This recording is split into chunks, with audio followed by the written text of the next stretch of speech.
Kawan-kawan jalan perlahan-lahan aja.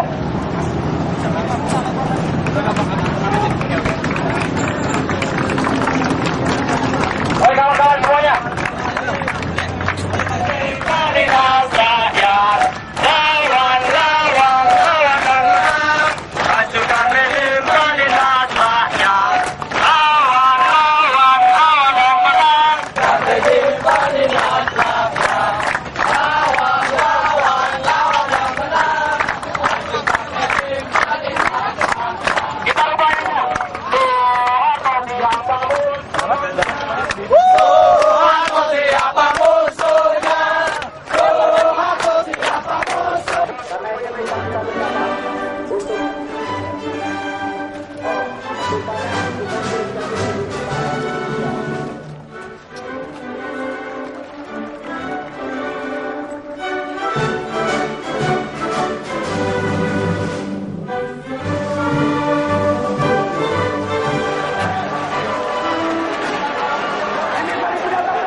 Saya memutuskan untuk menyatakan berhenti dari jabatan saya sebagai Presiden Republik Indonesia terhitung sejak saya bacakan pernyataan ini pada hari ini, Kamis 21 Mei 1998.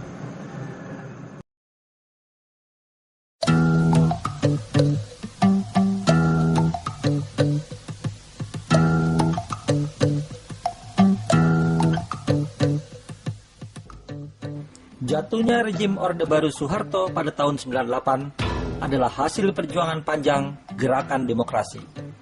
Perjuangan itu bagai jalan yang terjal dan berliku. Di jalan itu, para aktivis telah menapaki suatu tradisi perlawanan dari generasi ke generasi.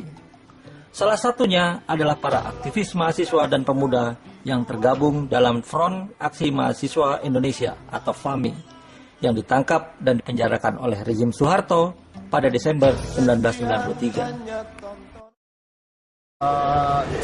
Aksi PAMI atau Front Aksi Mahasiswa Indonesia 14 Desember tahun 1993 sesungguhnya merupakan aksi sebuah rangkaian aksi-aksi yang sebelumnya terjadi di penghujung tahun 1993. Sebenarnya dimulai dari aksi penolakan terhadap sidang umum MPR bulan Maret 1993, itu di mana teman-teman mahasiswa Indonesia menolak pencalonan Presiden Soeharto sebagai presiden. Setelah itu berlanjut pada kasus-kasus yang sangat menonjol pada tahun itu, seperti kasus buruh Marsina. Setelah itu terjadi peristiwa waduk Mipah di Madura, ya kan? Di mana waktu itu ada penggusuran paksa terhadap masyarakat Madura terhadap pembangunan waduk Mipah sehingga menimbulkan korban jiwa. Dan puncaknya pada tanggal 14 Desember di gedung DPR, di mana kami meminta supaya MPR menyelenggarakan sidang istimewa supaya Presiden Soeharto diturunkan. Kita dulu punya keprihatinan yang sama ya terhadap kondisi Indonesia pada saat itu dipimpin oleh Jenderal Soeharto. Terus kemudian kita tahu bahwa demokrasi itu dikangkangi, kebebasan berpendapat itu dibungkam, terus kemudian rakyat hak-haknya diambil. Nah, kita punya pada saat itu kita punya visi yang sama lah untuk merubah tatanan yang dominan ini. Makanya gerakan-gerakan mahasiswa kemudian disusun dari daerah ke daerah lain, kita galang perjuangan-perjuangan untuk bersatu melawan Soeharto. Ini hasil kesepakatan bersama dengan teman-teman dari sejumlah daerah ya, se-Jawa Bali waktu itu, yang menganggap bahwa Soeharto ketika itu harus bertanggung jawab terhadap berbagai persoalan pelanggaran HAM ya, pelanggaran HAM. Tentu saja kemudian yang menjadi instrumen dia dalam melakukan tindakan-tindakan kejahatan kemanusiaannya, Soeharto waktu itu acap menggunakan lembaga ekstrayudisial semacam Bakortanas dan Bakortanasda gitu, instrumen lembaga intelijen, sehingga kemudian selain meminta pertanggungjawaban terhadap Soeharto, ya kita juga meminta supaya dua lembaga ekstrayudisial itu dibubarkan, gitu kan. Dan itu yang menjadi latar belakang kenapa kemudian kita melakukan aksi unjuk rasa menuntut si MPR untuk melakukan sidang istimewa terhadap pertanggungjawaban Soeharto ketika itu. Ya tentu saja pada masa represif ketika itu kan aksi kita dinilai saat itu adalah aksi yang luar biasa ya, dan sangat mengganggu status quo ketika itu, sehingga kemudian ya mereka rezim ketika itu melakukan tindakan represif yang berujung pada penangkapan 21 di antara ratusan mahasiswa ya se-Jawa Bali yang waktu itu melakukan unjuk rasa. Sebenarnya ada tiga tuntutan yang mengemuka ya pada aksi kami. Desember 3 itu yang poin pertama adalah meminta MPR untuk menyelenggarakan sidang istimewa terhadap Presiden Soeharto. Yang kedua, menghapuskan lembaga Bakortanas pada saat itu, lembaga yang security force yang kami anggap inkonstitusional dan sudah banyak mencelakakan Republik ini. Yang ketiga, pendidikan terhadap peristiwa kasus-kasus pembusuhan, kasus tanah, Masinda dan lain sebagainya. Itu kan klimaks ya dari kekecewaan kami dan keprihatinan kami terhadap berbagai kasus tindakan kejahatan kemanusiaan yang dilakukan Soeharto. Di penghujung 80-an kan ya, pasca NKKBKP kemudian kan mahasiswa melakukan aksi gerakan sosial lah, bisa dikatakan begitu. Mereka melakukan terjun langsung ke komunitas korban kejahatan kemanusiaan yang langsung kita melakukan pendampingan gerakan advokasi terhadap kasus-kasus seperti penggusuran ya, petani dan juga buruh ketika itu.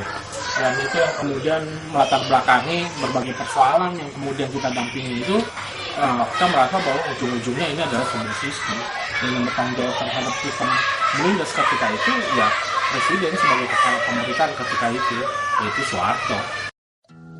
Mereka adalah anak-anak muda yang selalu muncul di setiap zaman.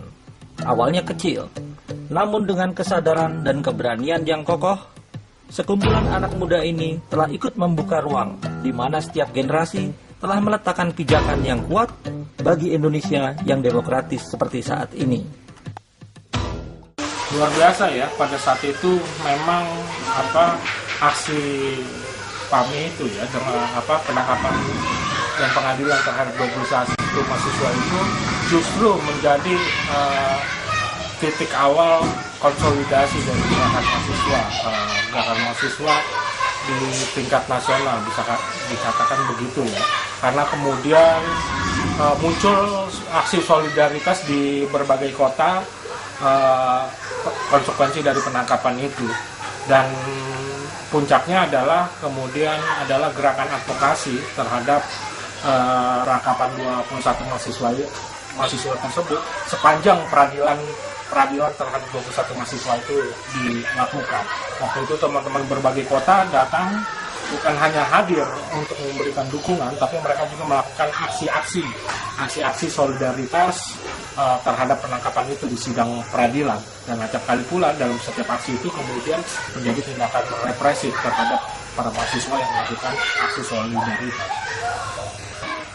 Ya, networkingnya sebenarnya sudah terbangun sekian lama ya, Iya, kami juga kan waktu itu adalah regenerasi dari gerakan 80-an ya. Jadi itu networking yang sudah terbangun lama di antara jaringan-jaringan kampus, dan juga bukan hanya di tingkat lokal di Jakarta misalnya, tapi juga kantor kota dan provinsi. Kekuasaan Soeharto yang korup bisa bertahan 32 tahun karena ditopang sistem yang otoriter dan militeristik. Dengan penjara dan aturan hukum yang anti-demokrasi, penindasan Orde Baru semakin paripurna. Namun, dengan senjata dan ujung bayonet, tak bisa kau penjarakan jiwa kami. Ya, awalnya kami gamang. Kami seperti ya seperti layaknya memandang satu bayangan yang menyeramkan tentang rejim Orde Baru. Ya. Kita ditangkap, kita tidak bisa berkomunikasi sama sekali. Kemudian setelah itu kita menyadari bahwa ini resiko perjuangan, dan kita saling menguatkan. Waktu itu kita dikumpulkan di satu aula di Polda, kita saling menguatkan satu sama lain bahwa ini ada pilihan kita, bahwa resikonya penjara ya, dan penjara tidak membuat kami jerah. Itu yang menjadi slogan kita bersama, dan kita harus hadapi ini dengan bulan. Nah, kemudian kita juga baru menyadari bahwa rupanya teman-teman di luar itu juga tidak meninggalkan kita sama sekali. Mereka justru bersari meneruskan apa yang kita perjuangkan. Bahkan lebih dari itu, mereka juga membantu kami untuk advokasi di pengadilan. Saya pikir ini adalah perjuangan bersama, bukan hanya 21 mahasiswa tok gitu. Bahwa kami juga tidak merasa ditinggal sama teman-teman yang di luar. Karena banyak yang berubah daripada tatanan republik ini, ya kan, banyak yang sudah ada perubahan-perubahan, sehingga media juga mengeksploitasinya demikian rupa. Dan waktu itu juga kelihatan animo publik juga sangat luar biasa dalam pengadilan kita gitu, karena itu pengadilan yang terakhir ya di era rejim Soeharto, yang mengadili mahasiswa sekian banyak, sekian kota, sekian kampus, ya kan, yang bahkan dalam proses persidangan juga dipenuhi oleh mahasiswa seluruh Indonesia, ya kan, sehingga kita lihat publik juga mengapresiasi lah apa yang kami lakukan. Artinya ada support publik yang luar biasa pada saya. Banyak sekali tokoh ya ketika itu yang mendukung aksi kita. Sebut saja bahkan mereka bersedia menjadi saksi ya, yang saksi ahli ataupun saksi yang meringankan kita. Sebut saja salah satunya misalnya anggota DPR ketika itu Sabang Sirait dan juga Sri Bintang Pamungkas. Kemudian ada tokoh-tokoh politik lainnya seperti almarhum Abdurrahman Wahid atau Gus Dur. Kemudian almarhum Ali Sadikin, terus intelektual seperti Parmakli Suseno, dan banyak lagi ya tokoh-tokoh yang memberikan dukungan ketika itu. Termasuk yang menarik misalnya di kuasa hukum kita didampingi oleh kuasa hukum yang luar biasa, hebat-hebatnya, yang belakangan yang sekarang kemudian menjadi orang yang populer karena konsistensi ya, yaitu Bambang Wijoyanto. Ya, itu jadi momen buat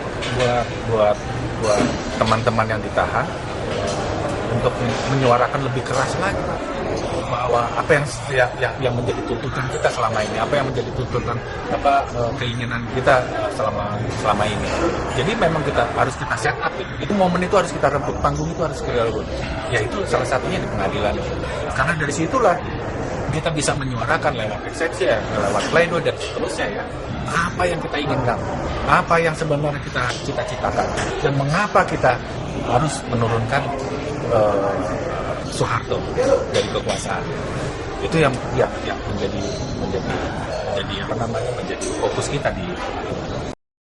Keluarga dan kawan seperjuangan menjadi pupuk yang menyuburkan keberanian dan memperkuat keyakinan. Dengan bekal itu, pohon kebebasan akan semakin kuat menancapkan akarnya. Keluarga cukup mendukung lah ya, artinya terjadi juga kekompakan lah terhadap orang tua kita gitu loh, melihat kita yang dizolimi seperti itu ya, karena kan sesungguhnya kan waktu itu kita ini sebenarnya masih masa baru. Saya sendiri baru semester 3 sebenarnya kuliah di kampus UNAS gitu loh. Jadi kita sendiri waktu itu mengalami proses pembelajaran dan kontemplasi yang luar biasa, dan syukur para keluarga pada situ juga mendukung lah ya, karena juga dukungan dari teman-teman juga luar biasa, dari publik juga luar biasa, sehingga para orang tua dan kerabat cukup mendukung. Yang paling lucu menurut saya, jadi ketika kita ditangkap, hampir semuanya menangis. Dan kita tanya, kenapa kita semua menangis? Karena kita takut bahwa keluarga kita, ayah, ibu kita marah-marah. Kenapa kok anaknya bisa masuk penjara? Konotasinya kan bisa macam-macam. Bisa nakal, bisa apalah segala macam. Kita menangis, kita sedih, takut mereka juga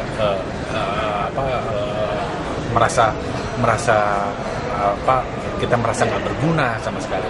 Tapi begitu mereka datang, begitu mereka orang tua kita kasih penjelasan segala macam, mereka sama sekali mendukung kita.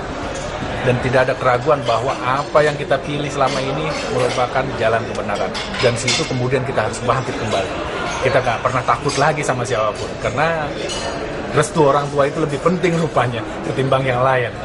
Itu yang kita rasakan semuanya. Atmosfer itulah, karena kita pada saat itu dikumpulkan dalam satu ruangan, ketemu orang tua, kita nangis semua, dan kemudian kita dapat dukungan dari para orang tua. Keadilan dan kebebasan tidak jatuh dari langit, tapi harus diperjuangkan dengan segala resikonya, dengan semangat politik yang berbasis pada partisipasi sukarela dari kekuatan publik. Ya, sebelum peristiwa 98, peristiwa besar yang gerakan mahasiswa harus diakui adalah peristiwa 14 Desember 93. Aksi unjuk rasa dari mahasiswa yang bergabung dalam Front Aksi Mahasiswa Indonesia. Itu kenyataan sejarah yang nggak bisa dibantah. Yang sayangnya sekarang itu mungkin tidak banyak yang paham ya, banyak historis. Tapi kalau kita kemudian melakukan riset, kita akan menemukan waktu itu adalah pertama dari secara kuantitas aksi gerakan mahasiswa ketika itu, itulah aksi terbesar ketika itu, bisa sampai 200-an, kurang lebih 200-an mahasiswa yang bisa bergabung dalam sebuah aksi unjuk rasa. Itu adalah sebuah peristiwa baru ketika itu. Secara kualitas juga kemudian itu luar biasa, dan saat itu kita langsung menyerang ke Soeharto, menuntut sidang istimewa MPR RI untuk meminta pertanggungjawaban Soeharto. Ketika itu adalah sama saja meminta pada Soeharto untuk lengser, dan itu adalah, saya pikir itu adalah sebuah titik awal. Secara kita tidak melihat hasil sebenarnya. Kalau secara kasat mata bisa dibayangkan gerakan itu diberangus, tapi ternyata walaupun ditangkap tapi justru sebaliknya, represif itu menjadi konsolidasi dari gerakan mahasiswa ketika itu, yang kemudian itu menjadi inspirasi bagi munculnya gerakan-gerakan sejenis yang pada akhirnya membuahkan hasil di gerakan 98 itu. Aksi yang menyebabkan terjadinya katalisasi lah, terjadinya dorongan terhadap tumbangnya rejim Soeharto. Karena pada saat itu reaksi kami itu kelihatan ada semacam sepihan di rejim yang tidak mulai solid lagi gitu loh. Ada mulai benih-benih perpecahan di kalangan elit melihat peristiwa kami gitu loh. Kami itu boleh katakan itu menjadi sebuah dorongan yang masif terhadap tumbangnya rejim Soeharto. Dan itu adalah kontribusi daripada teman-teman di kami. Itu menyebabkan teman-teman yang bahkan di beberapa media dibilang sebagai martirnya demokrasi pada saat itu yang akhirnya mendorong dari perubahan proses yang disebut dengan reformasi 98. Perjuangan harus dilanjutkan. Semangat FAMI akan terus abadi, immortal, tidak dibatasi zaman. Kesetiaan pada demokrasi yang sejati menjadi mercusuar yang membimbing kita pada cita-cita keadilan, yang mungkin tidak bisa kita wujudkan dalam sekejap, tapi harus tetap kita raih agar masa depan tetap dipenuhi harapan. Ya, pasca Front Aksi Mahasiswa ya, penangkapan mahasiswa yang tergabung dalam PAMI itu. Setelah keluar, saya pernah ditangkap lagi, beberapa kali ditangkap lagi, melakukan tindakan yang serupa menentang Soeharto, dan sejumlah teman juga begitu, sama aja. Dan sampai saat ini juga masih sangat relevan gitu. Konsekuensi dari pilihan politik kita itu masih tetap sangat relevan. Yang kita suarakan adalah perlawanan terhadap ketertindasan, dan saat ini ya masih relevan.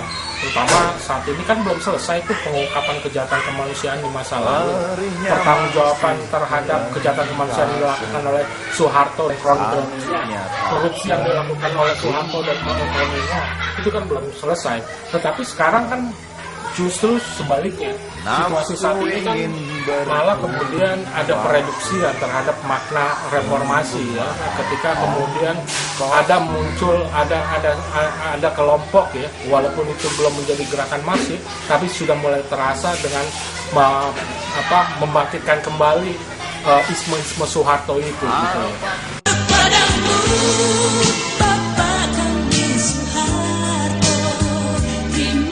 Dan ini saya pikir ini adalah kekonyolan, dan saya pikir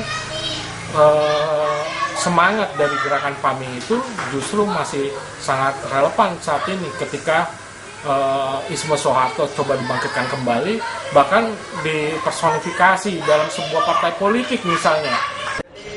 Saya pikir misalnya rindu Soeharto segala macam, ya ini kan cuma ocehan warung kopi. Saya tidak melihat ada satu indikasi yang serius ya untuk membangun kembali rejim rejim atau watak dari kepemimpinan Soeharto. Itu nggak ada sama sekali menurut saya. Tapi kita harus tahu bahwa kepemimpinan sekarang juga nggak jauh beda, nggak lebih baik dari kepemimpinan yang lalu. Nah itu bagi kita, itu tugas teman-teman lah, atau tugas kita semua untuk terus-menerus memperbaruinya, terus-menerus mengkritiknya gitu. Meskipun memang reformasi yang saat ini belum memberikan harapan sesuai dengan keinginan tuntutan teman-teman. Saya pikir kita harus terus berjuang ya, terus berjuang karena perjuangan belum selesai, dan saya pikir perjuangan untuk penegakan keadilan itu tidak akan pernah selesai. Tapi cita-cita untuk menyelesaikan itu, semangat itu harus tetap ada, sehingga kemudian kita harus tetap berjuang untuk mewujudkan keadilan dan demokrasi yang sejati di negeri ini. Iya, spirit teman-teman PAMI itu menurut saya masih ada, dan bagaimana kemudian dari spirit itu kita letakkan dalam kekinian, dan kita nggak perlu harus membawa romantisme PAMI yang dulu bahwa ini digerakkan oleh mahasiswa, digerakkan. Bagi saya spirit atau semangat PAMI bisa diteruskan oleh siapapun tanpa harus kita mengklaim PAMI lebih awal, PAMI lebih dulu dan seterusnya. Tidak sama sekali.